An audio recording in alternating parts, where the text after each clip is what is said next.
No dia 28 de outubro eu comentei aqui a frase absurda do Lula, né? Os traficantes são vítimas dos viciados.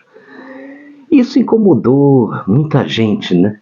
E me levou a refletir sobre uma questão que foi abordada pelo Leandro Ruschel em um tweet que ele publicou, que é a relação entre a ideologia de esquerda e a maneira como algumas correntes de pensamento abordam a criminalidade.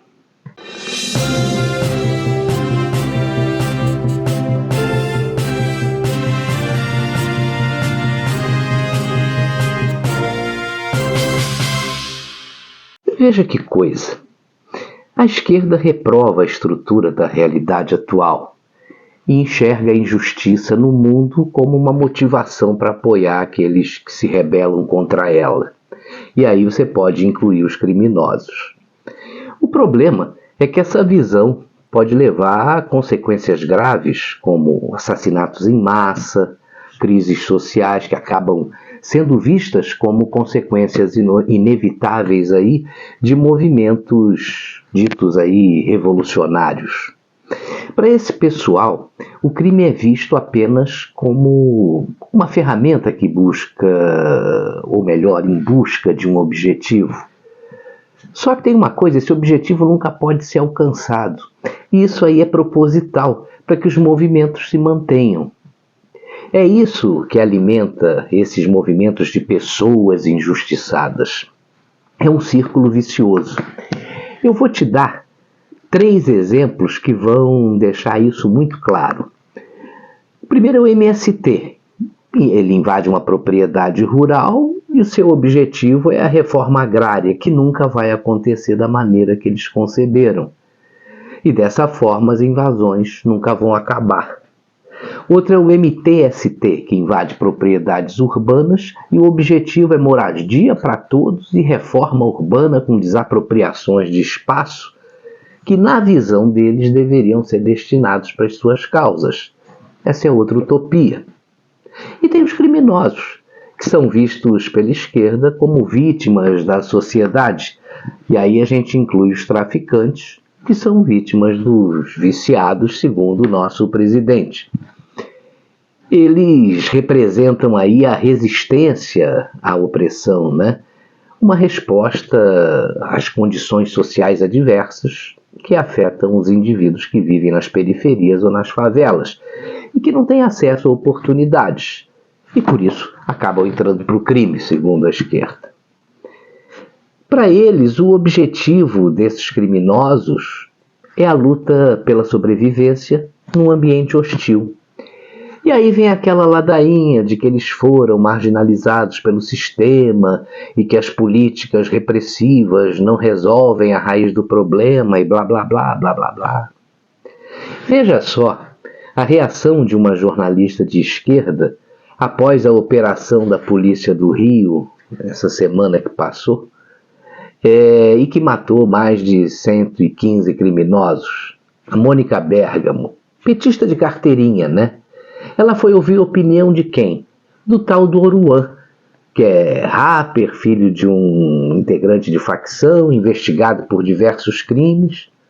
Mas a declaração dele mostra a indignação daqueles que moram em comunidades. Ela publicou que ele disse que atrás de um fuzil tem um ser humano. Ora, disso eu não tenho a menor dúvida. E eu digo mais, se esse ser humano que estivesse atrás do fuzil não tivesse portando o fuzil e também tentado atirar em policiais, com certeza ele estaria vivo. Mas o que me espanta é que uma jornalista que se diz profissional está fazendo aí apologia ao crime. E olha que não foi só ela não, viu? Tem vários jornalistas aí do consórcio que já começam a colocar as manguinhas de fora. No PT e no PSOL, tá todo mundo indignado com o que aconteceu no Rio e que eles dizem que foi o fracasso da operação. Mas a população que vive no mundo real e também está cansada de ser oprimido por bandidos, está aplaudindo o cancelamento desses malditos CPFs. Agora veja uma coisa, O Ministério Público já quer saber se o governador do Rio cumpriu as determinações da tal ADPF das favelas. E no Supremo, com a saída do Barroso, adivinha quem foi o escolhido para garantir o cumprimento dessa aberração? Ele mesmo, o nosso xerife que cuida de tudo dentro do Supremo. O ministro Alexandre de Moraes. Ele já deu prazo de 24 horas para a Procuradoria-Geral da República se pronunciar. E tem uma coisa, né? Segundo o advogado André Marsiglia, o fato do Alexandre de Moraes ter pego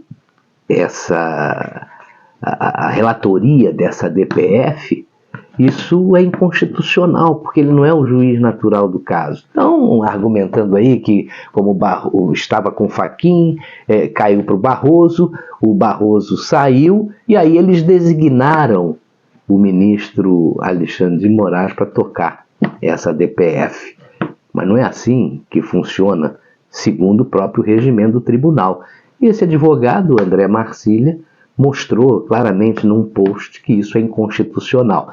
Mas falar de constitucionalidade no nosso Supremo parece uma coisa meio complicada.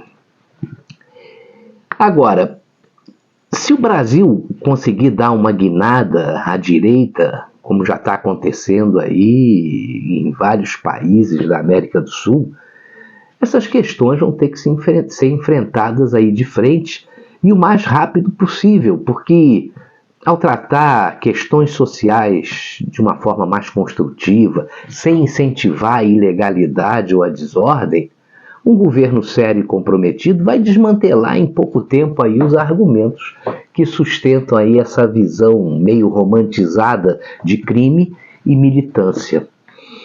E o passo seguinte vai ser a verdadeira inclusão social, né? Onde não vão existir mais áreas em que o Estado não entre, onde vai ser respeitado o direito de propriedade e também o trabalho valorizado como única forma de ascensão social. Tem esses benefícios sociais aí do governo, como bolsa disso, bolsa daquilo.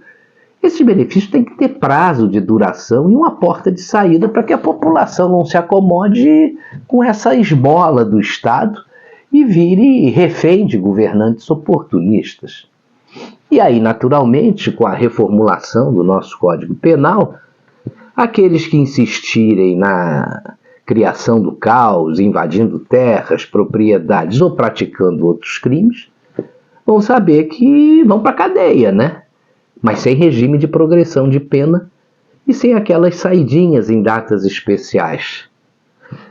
Quando essa gente perceber que a lei existe, precisa ser cumprida e quem não cumprir sabe que as consequências serão reais, o país com certeza vai dar uma guinada importante.